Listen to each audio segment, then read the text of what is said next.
parmi les livres qui sont intéressants et qui m'ont marqué, il y a ce livre qui va nous parler de l'histoire de la jurisprudence. Mais ce n'est pas essentiellement pour cela qu'il m'a intéressé. Néanmoins, pour vous présenter brièvement, le livre va nous parler de la façon dont les écoles se sont constituées, de la manière dont les écoles se sont répandues et des principes, on va dire, sur lesquels repose chaque école. Mais ce qui est intéressant, c'est qu'en fait, ça nous relate le récit d'une mosquée au Japon, dans lequel un certain nombre de Japonais se sont convertis à l'islam. Et lorsqu'ils se sont convertis à l'islam, d'autres Asiatiques sont venus les voir et leur ont dit il faut suivre l'école Hanafite. Et d'autres leur ont dit non, il faut suivre l'école Shafi'ite. Et lorsqu'ils étaient donc un peu perturbés, puisqu'ils étaient nouveaux convertis, ils ne savaient pas quoi penser donc des différentes informations qui leur venaient, ils ont écrit à un shir caucasien qui est enseignant à la Mecque, qui s'appelle le shir Sultan al-Marsoumi, et ils lui ont posé la question à savoir qu'est-ce qu'il doit faire en tant que nouveau converti, quelle école est-ce qu'il doit suivre. Et donc le shir leur a expliqué l'importance des écoles, qu'est-ce que les écoles et leur obligation à eux, car il avait peur justement que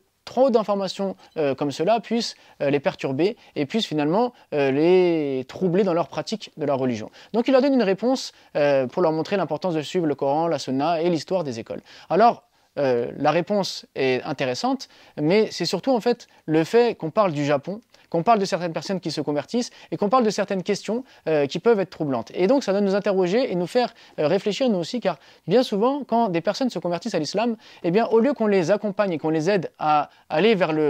leur premier pas vers les choses essentielles de la religion, on leur donne toutes sortes d'informations qui ne sont pas forcément les informations les plus essentielles au départ et qui peuvent les perturber et les empêcher dans leur cheminement et finalement peut-être même les faire revenir en arrière. Et d'ailleurs, combien de fois des personnes qui se convertissent et donc qui cherchent le bien, qui cherchent à se rapprocher d'Allah à travers justement cette foi qui les a touchés, eh bien sont perturbés par des gens qui vont ensuite les mettre en garde ou qui vont vouloir les amener avec eux dans leur compréhension de certains sujets vraiment spécifiques de la religion et finalement les perdent, et ces gens, au lieu de trouver le bonheur et l'apaisement dans la foi, ils trouvent des conflits et des difficultés et font donc marche arrière. Donc il est important de se préoccuper toujours de l'essentiel et de faire en sorte de regarder le niveau de chacun afin de lui apporter ce qu'il a besoin par rapport aux étapes de son cheminement. Alors ensuite, pour revenir sur la question donc des écoles, il y a un autre livre qui me semble essentiel pour bien comprendre ce sujet. C'est un livre donc qui s'appelle Le suivi des 4 écoles de l'imam Ibn Rajab et qui va expliquer justement en quoi ces écoles sont fondamentales et en quoi est-ce qu'on ne peut sortir de celles-ci